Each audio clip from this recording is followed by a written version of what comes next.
sifat, asma, af'al. Faktor itu kita kenal Allah Ta'ala. Baik, tengok dekat muka surat 39 mengenai sifat-sifat af'al ataupun sifat-sifat perbuatan. Ya. Baik, Allah menyatakan innallaha wa razzaqu dzu quwwatin matin. Surah Zariyat 58 yang bermaksud sesungguhnya Allah Ta'ala dialah sahaja yang memberikan rezeki kepada sekalian makhluknya, yang mempunyai kekuatan lagi yang maha kukuh kekuasaannya. Baik, hadis yang kita akan baca, hadis yang kelima daripada Al-Bukhari yang telah menukilkan dalam kitab Sahihnya pada kitab Tauhid bahawa sesungguhnya beliau telah berkata, haddatsana Abdan an Abi Hamzah an Al-A'mash an Sa'id bin Jubair an Abi Abdurrahman As-Sulami an Abi Musa Al-Asy'ari qala an-nabi sallallahu alaihi wasallam ma ahadun asbaru 'ala al-adhan sami'ahu min Allah yad'una lahu walada thumma yunafihim wa yarzuquhum. Maksudnya berkata Al-Bukhari telah menceritakan kepada kami Abdan daripada Abu Hamzah, daripada Al-A'mash, daripada Sa'id bin Jubair, daripada Abu Abdurrahman As-Sulami, daripada Abu Musa Al-Asy'ari, bahwasanya dia telah berkata Nabi sallallahu alaihi wasallam bersabda, jadi kesabaran yang lebih besar terhadap Allah Ta'ala bahawa ada manusia yang mengaku sesungguhnya Allah Ta'ala itu mempunyai anak. Itu dakwaan orang Nasrani, namun Allah masih juga memberikan mereka kesihatan dan rezeki. Baik, dalam hadis ini ceritakan, ya, dikatakan tidak ada yang lebih sabar daripada Allah. Itu pun kalam mutasyabihat, ya, kalam mutasyabihat. Apakah Allah Ta'ala ini dia ada sifat sabar macam kita? Ya. Tapi nak ceritakan kat sini apa? Tidak ada yang lebih sabar daripada Allah Ta'ala di ketika mana manusia ini mengkufurkan dia, di mana manusia ini mengingkari Allah Ta'ala dengan menyembah berhala, Allah masih lagi memaafkan mereka dan memberikan mereka itu makan dan memberikan mereka itu rezeki. Maka ini menunjukkan maha baiknya Allah. Nah, menunjukkan maha hebatnya Allah Ta'ala. Itu maksud. Ya, baik. Pada permulaan tajuk bab ini, keterangan Al-Bukhari mengatakan firman Allah Ta'ala innallaha wa razzaqu dzu quwwatin matin.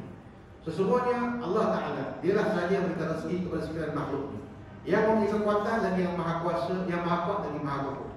Ibnu Battal menyatakan pada bab ini mengandungi dua sifat Allah Ta'ala, yaitu sifat zat dan sifat perbuatan.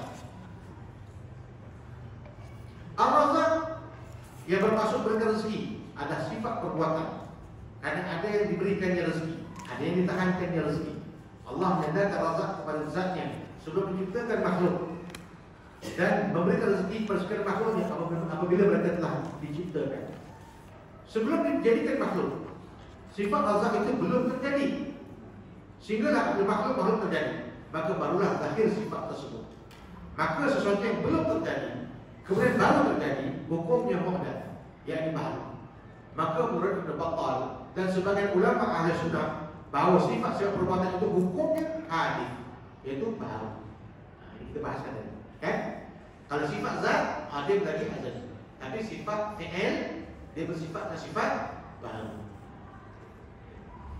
Sedangkan sifat al-qawi, Allah Ta'ala sebutkan al-qawi, zu quwwatin matin, ya, kuat. Maka sifat al-qawi yang mempunyai kekuatan termasuk sifat zat. Jadi dapat kita faham kat sini, sifat zat bukan contoh saja, banyak, termasuk al-qawi, kan? Banyak, kan? Cuma nak jadikan kaedah. Para ulama telah merumuskan satu kaedah namanya apa? Sifat. Jadi itu kaedah untuk kita memahami teks-teks ataupun nas di dalam Al-Quran dan hadis berkenaan dengan sifat-sifat Allah. Ya, silakan sifat zat itu banyak. Ya, sedangkan sifat al-qawi yang mempunyai kekuatan termasuk sifat zat, dan kekuatan tersebut sentiasa ada semenjak azali dan tidak ada pengakhiran. Maka menurut Al-Baihaqi, sifat qawi, kekuatan adalah sesuatu yang tiada padanya kelemahan pada sudut apa jua pun. Maksudnya Allah Ta'ala memiliki kekuatan yang sempurna pada zatnya dan al-muqtadir, memiliki kekuasaan yang tidak dapat dihalangi oleh apa jua pun. Adapun al-matin yang maha kukuh memperkuatkan lagi penyataannya selepas al-qawi. Maka sifat-sifat zat ini adalah qadim, kerana tidak ada perubahan padanya sejak azal. Nampak? Jadi perbezaan antara sifat zat dan sifat fi'il adalah sifat zat tidak ada perubahan sejak azal. Sifat fi'il dia seperti sifat azab tadi. Di zaman dahulu sebelum makhluk diadakan, dia tidak ada sifat itu. Tapi bila mana Allah Ta'ala telah menjadikan makhluk, di situ ada yang diberikan rezeki, ada yang ditahankan rezeki. Itu namanya sifat perbuatan. Baik. Dalam perbahasan sifat dalam ahli sunnah wal jamaah, sifat-sifat perbuatan juga dibahaskan menggunakan istilah ta'alluq. Makna ta'alluq itu apa? Makna ta'alluq adalah sifat yang menuntut atau melazimkan perkara yang lain. Ataupun dalam bahasa Arab dikatakan talabus sifati amran za'idan ala qiyamiha bimahalliha. Itu maksud sifat ta'alluq. Satu sifat yang menuntut lebihnya berdiri selain daripada zat Allah Ta'ala. Maksudnya dia juga kena pada makhluk yang dijadikan. Ya, maka ta'alluq pada sama Allah Ta'ala itu adalah dengan melihat. Ya, ta'alluq pada pendengaran Allah Ta'ala itu dengan mendengar pada sifat ma'ani. Tapi mendengar Allah bukan dengan telinga, melihat Allah bukan dengan mata. Itu ta'alluq. Ya, dia kena pada yang lain. Itu maksud ta'alluq. Jadi makna ta'alluq itu adalah sifat yang menuntut atau melazimkan pada perkara yang lain. Contohnya, sifat qudrat. Ia menuntut kepada perkara yang hendak menjadikan ataupun yang mentiadakannya kepada sesuatu mungkin ataupun perkara yang baru. Dan termasuk mungkin itu mustahil aradi dan wajib aradi yang mendatang padanya. Mungkin ada, mungkin tak ada. Ya? Yang ditentukan oleh Allah Ta'ala akan sesuatu, maka pasti akan terjadi. Dan sesuatu yang ditentukan akan dijadikan dia, maka pasti tidak akan terjadi. Jadi dia ada qudrat, sifat Allah, dia ada ta'alluq qudrat. Ta'alluq qudrat apa? Sesuatu yang kena pada sifat perbuatan. Mungkin boleh jadi, mungkin tak jadi. Macam mana pun? Okey, kita bagi satu soalan. Boleh tak Allah jadikan Fir'aun itu beriman dan masuk syurga?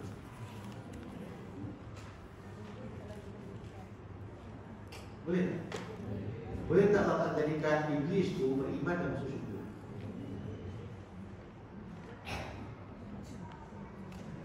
Boleh ke tak boleh? Betul ke boleh?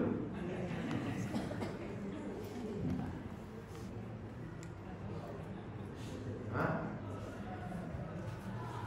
Ini kita katakan benda yang kadang-kadang halus, kadang-kadang yang setengah halus. Bila kita kata gawi, ya.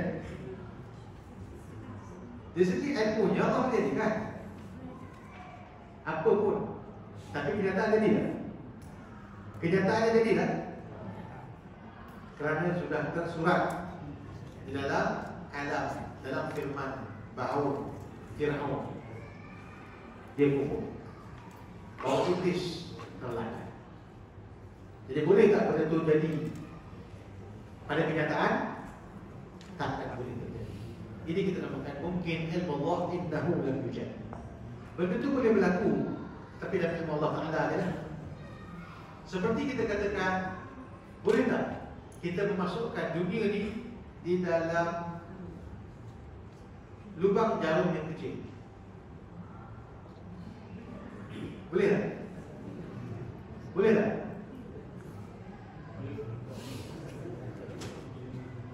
Dunia ni, satu dunia ni masuk dalam lubang jarum yang kecil. Boleh berlaku pada ilmu Allah Ta'ala, tapi benda tak ada boleh.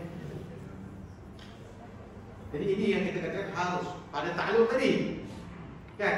Jadi ada bagian ta'alluq tadi tu, benda yang Allah menjadikan, tapi ada benda tu pada kenyataan Allah takkan jadikan. Sebab apa? Dah sabit Fir'aun tu kufur, Iblis tu terlaknat. Takkan mungkin Allah jadikan Iblis tiba-tiba dia beriman, kemudian dia masuk ke dalam syurga Allah Ta'ala. Sedangkan dalam Quran sebut awal lagi Iblis akan dimasukkan ke dalam neraka. Cerita orang masuk neraka dengan Iblis pun ada. Tiba-tiba kita kata boleh tak Allah Ta'ala tu bagi Iblis dia beriman dan masuk dalam syurga? Boleh lah, tapi lah ilmu dia lah. Kenyataan akan jadi. Itu ta'alluq tadi tu, sifat fi'il tadi tu. Ada benda yang harus, ada benda yang tak harus. Sedangkan qudrat, apa yang Allah nak ciptakan sejak daripada azali pada Lauh Mahfuz, itu hadir lagi azali. Itu sifat zat ke sifat fi'il? Sifat zat ke sifat fi'il? tengah hari kita jawab sifat ni. Yang nah, ya kita macam ni. Sifat zat ke sifat fi'il? Sifat zat yang takkan berlaku perubahan dan semuanya ditentukan. Tapi bila mana berlaku sekarang, namanya sifat zat ke sifat fi'il? Fi'il. Tak apa, tapi dia diulang-ulang ya 10 tahun tak apa.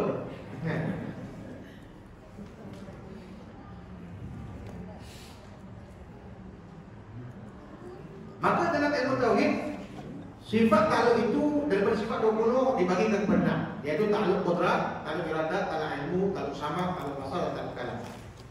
Maka dalam satu boleh bacalah hal yang berkaitan dengan ta'alluq itu di dalam perbahasan ilmu tauhid. Dan di dalam bahagian ini juga disebutkan tentang hal ini. Tapi saya rasa kalau saya ulang ni patutnya kita faham ni kan. Bukan surat 42 ni. So baca sendirilah. InsyaAllah bila kita kaji ilmu tauhid, kita akan faham mana yang dikatakan taksir, mana yang dikatakan taksis, mana yang dikatakan inkisyaf, mana yang dikatakan dilalah. Ya. Jadi saya tak akan uraikan yang ini. Mereka saya sebutkan tadi, sifat Tuhan dibagi kepada dua oleh ulama tauhid, iaitu sifat zat dan sifat fi'il. Ya. Tapi itu boleh baca surat 42. Kalau tak faham, jawapannya belajarlah ilmu tauhid. Ada buku saya bertajuk Kitab Tauhid. Itu boleh cari, kitab pun mengaji. Dan tu jelas saya letakkan contoh-contohnya. Tanjizil Qadir, Kasuluhil Qadir, Tanjizil Hadid, Tanjizil Qadir, semua disebutkan di situ secara detail. Baik.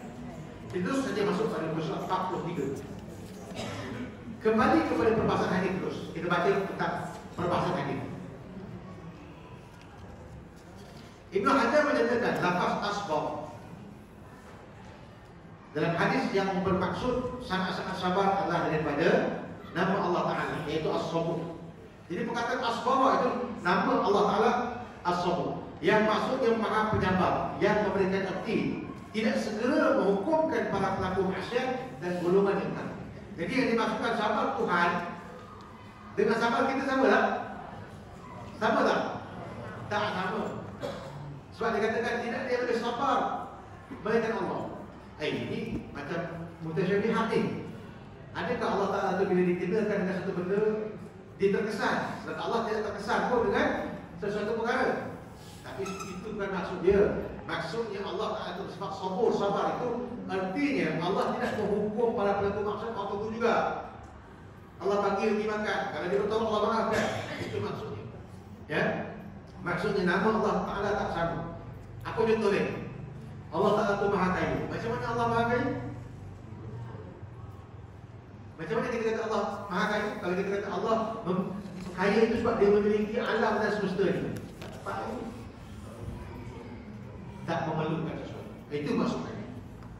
Kalau kita kata Allah itu memiliki, samalah dia dengan makhluk. Sedangkan Al-Quran Allah mengatakan innallaha la ghaniyyun 'anil 'alamin. Allah Ta'ala itu terkaya dengan alam. Maksudnya apa? Allah tak perlukan apa pun dengan alam. Dia ciptakan 1000 alam ni, lepas tu Allah hancurkan. Tak ada apa-apa kesan dengan Allah Ta'ala. Dia tak mengambil faedah pun daripada kejadian. Kalau kita tanam pokok, apa yang kita nak pokok tu? Paling tidak dia punya teduhan dia. Paling tidak. Tapi ada korang tanam 10 ekar durian, dia nak teduhan saja. Ada ke? Saya tanam 10 ekar durian musangki. Cik, apa tanam 10 ekar tu? Saya nak teduhan dia saja. Mesti kita nakkan buah dia. Berarti ada benda yang kita nak. Allah tak begitu. Allah tak mengambil faedah daripada apa yang diciptakan. Nisbah kita dan Tuhan ni, alam seluruh dengan Tuhan ni, macam kita dengan kita punya kelimumur yang lekat dekat kita punya baju. Tahu kelimumur kita? Bila ada kelimumur kita kan? Apa kita buat dengan kelimumur tu? Ada tak kita ambil kelimumur tu, kita kumpul, letakkan dia kat dalam satu tempat, kita tengok dan dia tak lagi, ada tak? Sama ada kita boleh kekalkan dia, ataupun kita boleh buang. Ada mudarat tak kan kita? Sama ada nak buang ke nak kekal? Ada mudarat tak? Tak ada mudarat pun. Kalau mudarat pun segar, kalau orang tengok kelimumur kita semepa dekat kita punya belajar buat kan. Tapi tak ada Quran. Begitulah kita dengan Tuhan. Allah tidak mengambil faedah di atas apa yang diciptakan. Itu maksudnya apa? Ayat Allah Ta'ala. Dia tak memerlukan ayat. Bukan sebab memiliki. Jadi perbezaan kaya ni kita dengan kaya Allah, ya, sama lah dengan yang lain. Baik. Jadi jelasnya sabarnya Allah tadi dengan sabarnya makhluk lain, ya. Maksud sabarnya Allah Ta'ala itu iaitu Allah tidak menghukum para pelaku maksiat dari golongan kafir. Manakala lafaz azab ataupun kesakitan ialah hal-hal yang menyakiti para rasulnya dan orang yang soleh, bukan pada Allah sebenarnya, pada para rasulnya. Kerana tidak mungkin hal tersebut kesakitan terkesan terhadap Allah. Kerana Allah tidak bersifat kekurangan dan maha suci daripada kekurangan. Allah tidak menangguhkan kemurkaan secara terpaksa, tetapi ada dasar keutamaan memberikan peluang untuk mereka bertaubat. Penafian golongan orang kafir terhadap keputusan para rasul adalah sesuatu yang menyakitkan para rasul. Hal tersebut disandarkan kepada Allah dan lafaz asbara ala azab sami'ahu min Allah, menunjukkan betapa besarnya dusta golongan kafir, khususnya Nasrani yang mengatakan Allah mempunyai anak. Hal tersebut menyebabkan pendustaan juga kepada para rasul dan orang beriman. Sebagaimana firman Allah Ta'ala di dalam surah Al-Ahzab ayat 57-58 yang maknanya sesungguhnya orang-orang yang melakukan perkara yang menyakiti Allah dan Rasulnya, Allah melaknat mereka di dunia dan akhirat, serta menyediakan untuk mereka itu azab yang menghina. Sesiapa yang mengganggu serta menyakiti lelaki yang beriman dan wanita yang beriman dengan perkataan dan perbuatan yang tidak menepati kesalahan yang dilakukan oleh mereka, maka sesungguhnya mereka telah memikul kesalahan berulung secara dusta dan membuat dosa yang amat nyata. Daripada hadis tersebut, segala pendustaan yang dilemparkan terhadap ketuhanan dengan dikatakan bahawa Allah mempunyai anak, maka tetap Allah Ta'ala memberikan kebaikan kepada golongan kafir sebagai rahmat dan kasih sayang Allah Ta'ala kepada terhadap hamba-hambanya. Imam Al-Qastalani menyatakan bahawa sememangnya tiada yang dijadikan tempat tujuan dan bertawakal sama ada golongan yang beriman atau kafir melainkan kepada Allah, kerana tidak ada Tuhan yang disembah selain Dia dengan segala hak kemuliaan. Maka hubungan ayat yang dibawa oleh Al-Bukhari dengan hadis lain menunjukkan menurut Al-Qastalani terdapat hubungan Al-Quwah yang menunjukkan kepada Qudrat dan Al-Razak. Quwah ataupun Qudrat itu hal yang bersangkutan sabar, ada hal bersangkutan sabar yang padanya terdapat isyarat bahawa memberikan kepada golongan kafir ihsan kebaikan daripada Allah walaupun mereka mensyirikkan Allah. Tidak seperti manusia yang tidak akan mampu melakukan kebaikan kepada mereka yang menyakitinya, kalaulah bukan dengan adanya ganjaran pada hukum syarak. Sedangkan Al-Razak digambarkan dalam hadis tersebut bahawa Allah tetap memberikan kesihatan dan memberikan rezeki walaupun kepada golongan kafir, walaupun mereka itu mendustakan akan Allah Subhanahu Wa Taala. Jadi ini penjelasan berkenaan dengan hadis Nabi sallallahu alaihi wasallam tadi, ya, bahawa sesungguhnya Nabi mengatakan maka hadun asbaru 'ala al-'adab sami'ahu min Allah yad'u lahu walada thumma yu'afihim wa yarzuquhum. Yang maksudnya sesungguhnya Allah dikatakan tidak ada kesabaran yang lebih besar terhadap Allah, bahawa ada manusia yang mengaku sesungguhnya Allah punya anak, dakwaan orang-orang Nasrani, namun Allah masih juga memberikan kepada mereka kesihatan dan rezeki. Jadi itu dimaksudkan dengan hadis tersebut yang padanya itu ada disebutkan tentang sifat-sifat zat dan sifat-sifat perbuatan. Jelas? Jelas, ya?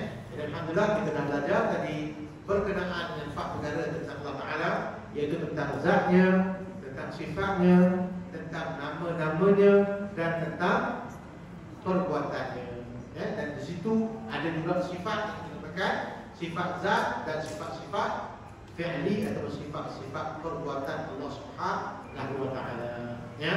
Jadi saya rasa itu saja yang dapat saya berkongsi, ya, pada hari ini. Tadi ada sahabat-sahabat kita yang minta untuk saya huraikan sedikit tentang Ar-Rahman 'ala al-'arsy istawa, ya, tentang istiwa Allah Ta'ala di atas arsy. Waktu saya rasa tak sempat nak kita habiskan pada hari ini, tapi boleh tengok aku besok 185, ya, 185. Jadi kat situ kita huraikan apa yang dimaksudkan dengan Ar-Rahman 'ala al-'arsy istawa. Ya, tapi sebenarnya kalau saya huraikan pada ini, kalau kita tak selesaikan 4 perkara tadi, iaitu tentang zat, sifat, asma dan af'al tadi, yang lain itu kita akan blur. Mesti kita faham sifat zat, sifat fi'il. Baru nanti kita akan dapat menjelaskan seluruh hal-hal mutasyabihat dalam Al-Quran ataupun dalam hadis Nabi sallallahu alaihi wasallam. Ya, jadi kalau kita tengok kat situ pada muka 185 itu ada penjelasan mengenai istiwa. Apa maksud istiwa? Ya, jadi kita boleh baca kat situ. Dan ada juga sahabat-sahabat kita tadi bertanya tentang tentang istiwa itu kita tengok tentang 185, lepas tu ada sambungannya dekat 197 197 itu juga berkaitan dengan hal yang berkaitan dengan hadis jariyah yang bila ditanyakan oleh Nabi sallallahu alaihi wasallam kepada seorang hamba di manakah Allah dia menunjukkan ke atas. Jadi kat situ kita ada perbahasan ya tentang perkara tersebut. Jadi kita boleh baca ya. Dan tadi ada juga yang bertanya tentang turunnya Allah Taala ke langit dunia pada 2/3 malam ya. Itu kita akan dapat penjelasannya pada muka 131. Ya, kita mendapat dekat 131 itu apa maksud turun tu? Adakah Allah Taala turun ataupun malaikatnya yang turun ataupun perintah yang turun, rahmat yang turun, semua dibicarakan dalam bab ini. Jadi apa yang dapat kita bahaskan pada hari ini pada saya cukup penting yang menjadi asas kepada kita dalam pemahaman tauhid, iaitu pengenalan kita kepada Allah Taala melalui zatnya, sifatnya, asma'nya, nama-namanya dan juga af'alnya, iaitu perbuatan. Ya, mudah-mudahan kita faham la ilaha illallah. Ya, kita faham kita mengucapkan la ilaha illallah tadi dengan menafikan seluruh kebesaran makhluk dan menafikan tentang bentuk syirik yang disebutkan tadi, dan kita menisbatkan hanya kebesaran Allah Subhanahu wa taala. Wabillahi a'lam. Saya rasa itu saja yang dapat kita berkongsi pada hari ini. Untuk masa yang masih berbaki 5 minit, ada soalan sebelum kita tutup? Kalau ada soalan kita boleh jawab.